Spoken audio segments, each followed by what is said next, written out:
Hello friends, welcome to my channel. Friends, আজকে আমরা GK থেকে কিছু গুরুত্বপূর্ণ প্রশ্ন উত্তর নিয়ে আলোচনা করব, যেগুলো তোমাদের আপকামিং যে সমস্ত এক্সাম রয়েছে, যেমন WB, SSC, group C, group D পরীক্ষা, এছাড়াও অন্যান্য যে সমস্ত এক্সাম রয়েছে সমস্ত এক্সামের জন্য গুরুত্বপূর্ণ। তো তোমরা অবশ্যই আজকের এই ভিডিওটি পুরো প্রথম থেকে শেষ পর্যন্ত দেখবে। তো তার আগে একটি ছোট্ট রিকোয়েস্ট, তোমরা যারা এই চ্যানেলে নতুন অবশ্যই চ্যানেলটি সাবস্ক্রাইব করে রাখবে। তো চলো শুরু করা যাক আজকের এই ভিডিও। আজকের ভিডিওর ফার্স্ট কোশ্চেন কি রয়েছে না, ভারতের কোন রাজ্য জাফরান উৎপাদনে বৃহত্তম? তো এই প্রশ্নের সঠিক উত্তর কি হবে? চারটি অপশন রয়েছে, চারটি অপশনের মধ্যে সঠিক উত্তর হয়ে যাবে আমাদের অপশন ডি, জম্মু ও কাশ্মীর। এর পাশাপাশি তোমরা মনে রাখবে, ভারতের প্রায় 90% জাফরান জম্মু ও কাশ্মীরের পাম্পোর অঞ্চলে উৎপন্ন হয়। পরের প্রশ্ন কি রয়েছে না, ভগবান গৌতম বুদ্ধের শৈশবের নাম কি ছিল? এই প্রশ্নের সঠিক উত্তর হয়ে যাবে আমাদের অপশন ডি, সিদ্ধার্থ। এর পাশাপাশি তোমরা মনে রাখবে, তার পুত্রের নাম ছিল সিদ্ধার্থ গৌতম। তিনি শাক্য বংশের রাজপুত্র ছিলেন এবং জন্মগ্রহণ করেন নেপালের লুম্বিনীতে। পরের প্রশ্ন কি রয়েছে না, ভারতের প্রথম মহিলা আইএএস অফিসার কে? এখানে চারটি অপশন রয়েছে, চারটি অপশনের মধ্যে সঠিক উত্তর হয়ে যাবে আমাদের অপশন বি, আন্না রাজম মালহোত্রা। এর পাশাপাশি তোমরা মনে রাখবে, তিনি আন্না রাজম মালহোত্রা, তিনি 1951 ব্যাচের আইএএস অফিসার। এছাড়াও মনে রাখবে, কিরণ বেদী ভারতের প্রথম মহিলা আইপিএস অফিসার। নেক্সট, পরের কোশ্চেন কি রয়েছে না, ভারতের শান্তির মানুষ নামে কে পরিচিত? এই প্রশ্নের সঠিক উত্তর হয়ে যাবে আমাদের অপশন সি, লাল বাহাদুর শাস্ত্রী। এর পাশাপাশি মনে রাখবে, তিনি ভারতের দ্বিতীয় প্রধানমন্ত্রী এবং জয় জওয়ান জয় কিষান স্লোগানের প্রবর্তক। পরের প্রশ্ন কি রয়েছে না, ভারতীয় রুপির প্রতীক কে ডিজাইন করেন?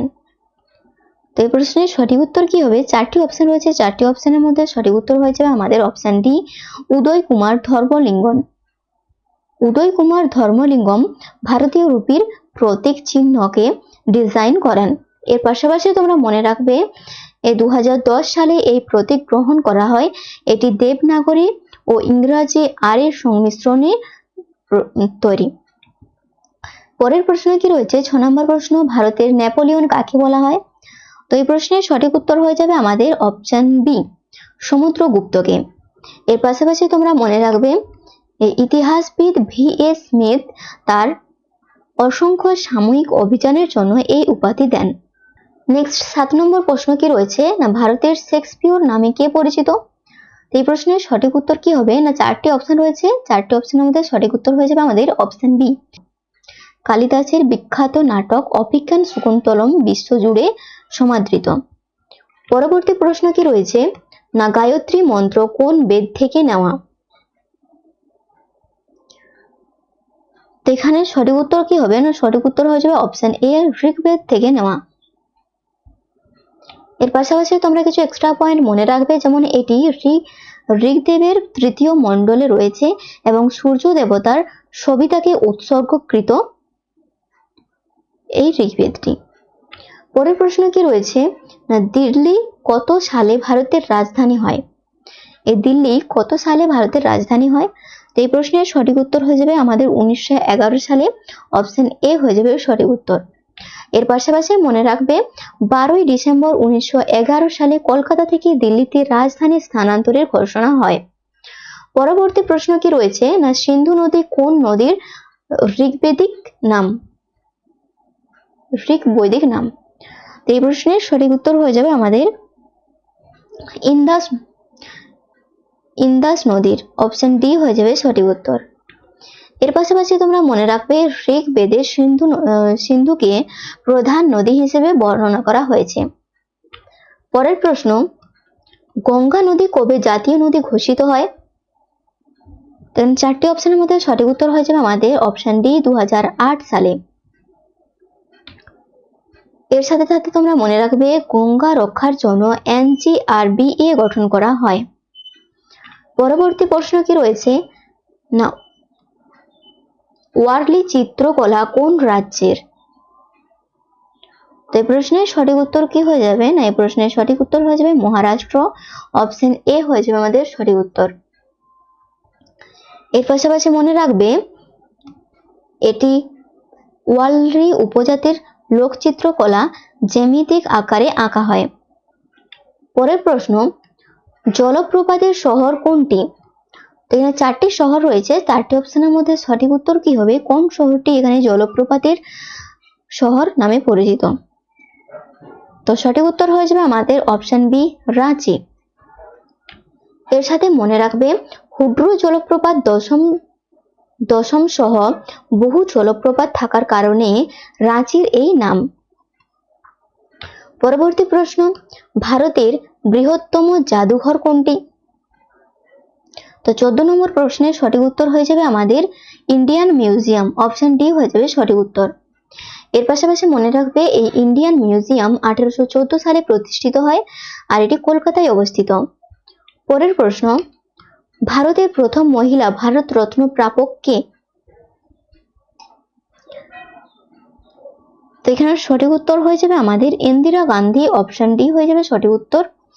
এর পাশাপাশি মনে রাখবে সালটি কত ছিল না 1971 সালে তিনি ভারতরত্ন পান। পরবর্তী প্রশ্ন কি রয়েছে, কালীঘাট চিত্রকর্ম কোন রাজ্যের সাথে সম্পর্কিত? তো এই 16 নম্বর প্রশ্নের সঠিক উত্তর হয়ে যাবে আমাদের অপশন এ, পশ্চিমবঙ্গ। এর সাথে সাথে মনে রাখবে এই কালীঘাট মন্দিরের কেন্দ্রিক এই শিল্পধারা 19বিংশ শতকে বিকশিত। 17 নম্বর প্রশ্ন কি রয়েছে না ভারতের প্রথম মহিলা শাসক কে? তো ভারতের প্রথম মহিলা শাসক কে? এই প্রশ্নের সঠিক উত্তর হয়ে যাবে আমাদের অপশন সি, রাজিয়া সুলতান। এর সাথে কিছু এক্সট্রা পয়েন্ট মনে রাখবে, যেমন সালটি কত ছিল 1236 থেকে 1240 সাল পর্যন্ত দিল্লি শাসন করেন রাজিয়া সুলতান। পরের প্রশ্ন কি রয়েছে না ভারতের প্রধানমন্ত্রীকে কে নিয়োগ করেন? ভারতের প্রধানমন্ত্রীকে কে নিয়োগ করেন? এই প্রশ্নের সঠিক উত্তর হয়ে যাবে আমাদের অপশন এ, রাষ্ট্রপতি নিয়োগ করেন ভারতের প্রধানমন্ত্রীকে। এর পাশাপাশি তোমরা মনে রাখবে সংবিধানের অনুচ্ছেদ 75 অনুযায়ী রাষ্ট্রপতি নিয়োগ করেন। নেক্সট পরের কোশ্চেন কি রয়েছে না ভারতের দীর্ঘতম উপকূল রেখা কোন রাজ্যে অবস্থিত? তাই 4টি অপশনের মধ্যে সঠিক উত্তর হয়ে যাবে আমাদের অপশন এ, গুজরাটে অবস্থিত। পরের প্রশ্ন কি রয়েছে, আচ্ছা এর সাথে এক্সট্রা কিছু পয়েন্ট মনে রাখবে, যেমন প্রায় 1600 কিমি দীর্ঘ এই উপকূল রেখা। পরের প্রশ্ন কি রয়েছে না ভারতের দীর্ঘতম জাতীয় সড়ক কোনটি? এই প্রশ্নের সঠিক উত্তর হয়ে যাবে NH44, NH44 হয়ে যাবে ভারতের দীর্ঘতম জাতীয় সড়ক। এর পাশাপাশি মনে রাখবে শ্রীনগর থেকে কন্যাকুমারী পর্যন্ত বিস্তৃত NH44 বা NH44। পরের প্রশ্ন কি রয়েছে না বিশ্বের দ্রুততম ইন্টারনেট কোন দেশে অবস্থিত? বা বিশ্বের দ্রুততম ইন্টারনেট কোন দেশে রয়েছে? এই প্রশ্নের সঠিক উত্তর হয়ে যাবে দক্ষিণ কোরিয়া, অপশন সি হয়ে যাবে সঠিক উত্তর। এর পাশাপাশি মনে রাখবে উন্নত ফাইবার নেটওয়ার্কের জন্য পরিচিত। পরের প্রশ্ন কি রয়েছে কোন দেশকে মিনি পাঞ্জাব বলা হয়? এই প্রশ্নের সঠিক উত্তর হয়ে যাবে আমাদের অপশন বি, কানাডাকে। এর সাথে সাথে মনে রাখবে ব্রিটিশ কলাম্বিয়ার বড় পাঞ্জাবি জনসংখ্যা রয়েছে।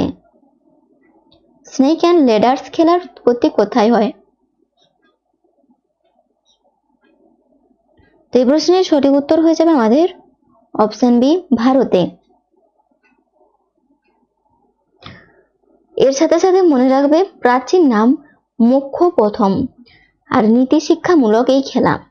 পরবর্তী প্রশ্ন কি রয়েছে ফলের বাটি বলা হয় কোন রাজ্যকে? এই প্রশ্নের সঠিক উত্তর হয়ে যাবে আমাদের অপশন বি, হিমাচল প্রদেশকে বলা হয় ফলের বাটি। এর সাথে সাথে মনে রাখবে আপেল সহ নানা ফলের জন্য বিখ্যাত। পরের প্রশ্ন কি রয়েছে ডায়মন্ড সিটি কোন শহরকে বলা হয়? এই প্রশ্নের সঠিক উত্তর হয়ে যাবে আমাদের অপশন বি, সুরাটকে। এর পাশাপাশি মনে রাখবে বিশ্বের বৃহত্তম হীরা কাটিং কেন্দ্র হলো এই সুরাট বা ডায়মন্ড সিটি। পরবর্তী প্রশ্ন, গেটওয়ে অফ ইন্ডিয়া কোথায় অবস্থিত? এই প্রশ্নের সঠিক উত্তর হয়ে যাবে অপশন এ, মুম্বাইয়ে অবস্থিত। এর পাশাপাশি মনে রাখবে 1911 সালের রাজা জর্জ পঞ্চমের আগমন স্মরণে নির্মিত হয়। তো ফ্রেন্ডস, আজকের ভিডিও আমাদের এই পর্যন্তই। ভিডিও যদি ভালো লাগে লাইক করো এবং বন্ধুদের সাথে শেয়ার করে দিও।